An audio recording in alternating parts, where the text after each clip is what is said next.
Hey, everybody. This is your daily dose of all things royal. Welcome back, my gorgeous, good looking friends. So many people have been commenting on Meghan and Harry being silent this week. Oh, really? Star Magazine today drops their current issue in which Meghan and Harry are the cover and main story of it. So, who do you think put this in? Folks, we know she is speaking through these magazines. And when I go through this article, you will realize the voice that is speaking here. And I just can't get over how this woman cannot leave this family alone. Like the damage that she has caused is like unbelievable. And she continues to double down, even though Harry said the family's not racist. Oh, yeah, the US media is running with the story that the royal family is racist, naming Charles and Catherine as the racists. The article begins in March 2021, Prince Harry and Meghan Markle sat down for an explosive TV interview during which they recounted their experiences behind the palace doors. The most shocking revelation came when Meghan, who is biracial, claimed that there had been concerns and conversations while she was pregnant with son Archie, now 4, about how dark his skin might be when he was born. In the weeks that followed, the royal family went on the defensive, with a usually tight lipped Prince William telling a reporter, "We are very much not a racist family," and Buckingham Palace releasing a statement saying the royals were taking the issues raised by Meghan and Harry, particularly that of race, very seriously. In the ensuing years, there has been endless speculation about the identity of the person who made the comments.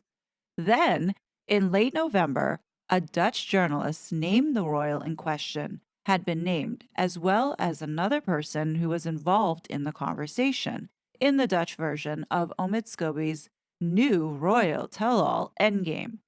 A photo reportedly of the passage in question included the name Charles. In response, the Dutch publisher swiftly pulled the book from the shelves in the Netherlands, saying in part, Xander Givers is temporarily withdrawing the book Name for Endgame by Omid Scobie from sale. An error occurred in the Dutch translation and is currently being rectified. Meanwhile, the author insisted he'd never submitted a book that had their names in it. As speculation grew that the error hadn't been a mistranslation after all. 2 days after the book was temporarily pulled, controversial British TV host Piers Morgan went public claiming King Charles and Kate Middleton as the royals named in the Dutch translation. Now, a source tells Star, Meghan, the palace is in crisis mode and in a scramble to protect the king's reputation. It's not a pleasant atmosphere for anyone associated with the firm, says the source, adding, no one is sleeping very soundly right now. Now, you can tell that that was coming from someone out in Montecito, in which they want you to believe that this book really hit home hard and affected the monarchy. Now, you can tell in this next paragraph that a certain someone in Montecito wanted to make it very clear that this was hurtful. According to Scobie, Meghan and Charles, 75. Now, let me just pause for a second. Of course, Meghan and Scobie don't want their ages in there, but why put Charles's age in there if you're not going to follow suit? Anyhow, exchanged letters following Meghan and Harry's claims during the 2021 TV interview.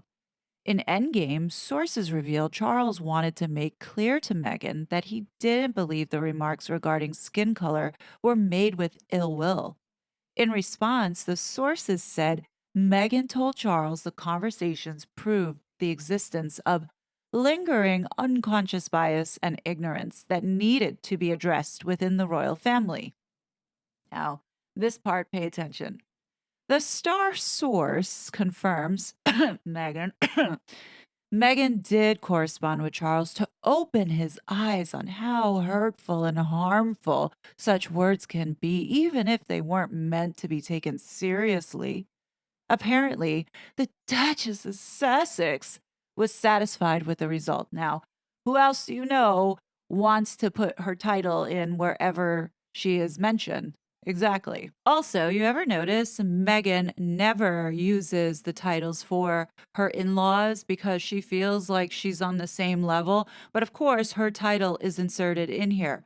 Instead of giving respect to King Charles, and at one point in this article, at least refer to him as that, she can't even do that because, of course, Meghan is the jerk off that feels as if she's better than everyone.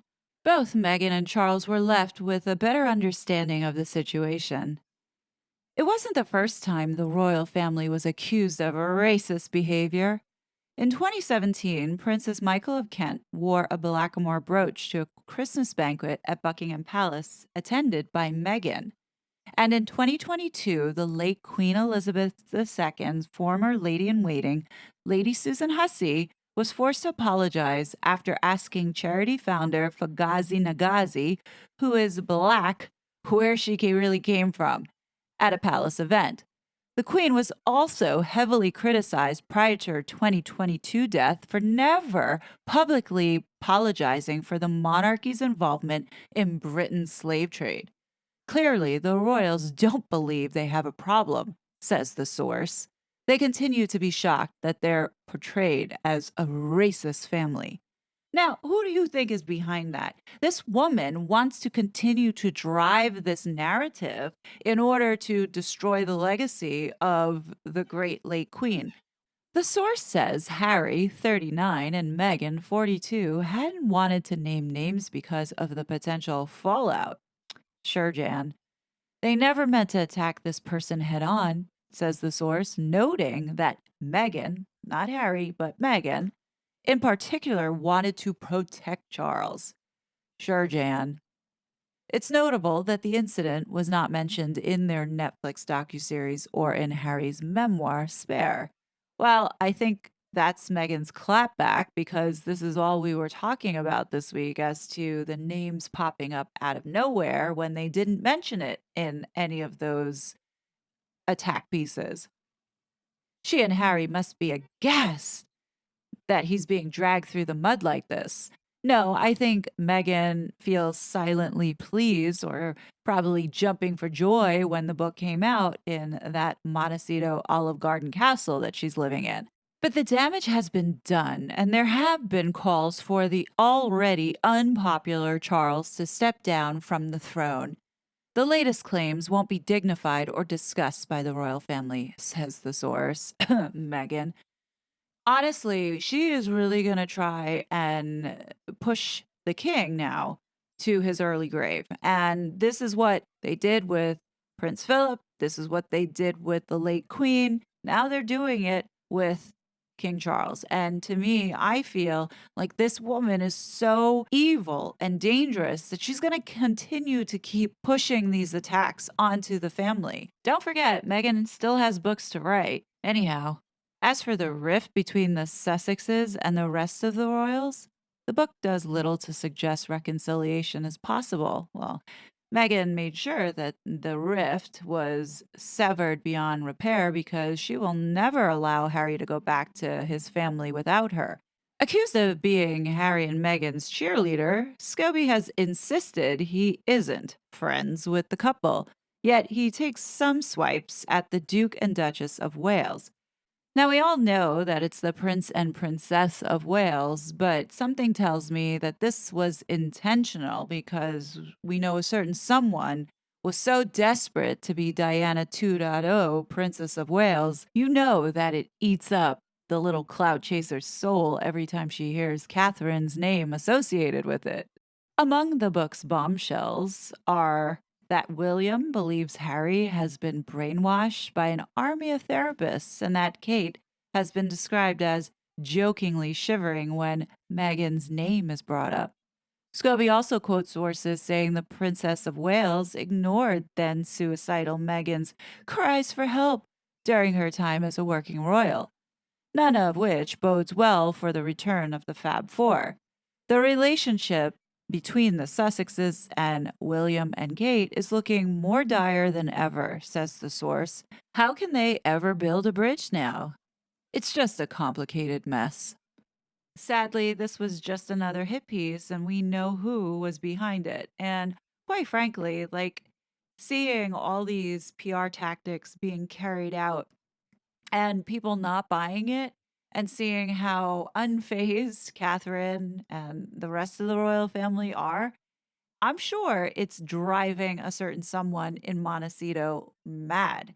This probably was her clapback without having to come out and look like the real asshole that she is. And, again, here it has her fingerprints all over it. But what do you guys think? Do you think that these tabloids are gonna continue? I do. I think more attacks now are gonna fall on the shoulders of Catherine and William because Meghan is doing everything she possibly can to ensure that the monarchy burns down. So, can we all say a little prayer for Catherine and the entire family to keep them safe from this evil that has been hovering around them the last 6 years? I need to note that Catherine looks radiant tonight, unbothered by all this drama that this dark cloud keeps trying to throw at them. So keep shining, girl. We got you. Don't worry. But what do you guys think? Definitely leave your thoughts below. As always, I will be back with more content. But until then, please be safe, and I will talk to you later. Bye. I was such a fraud.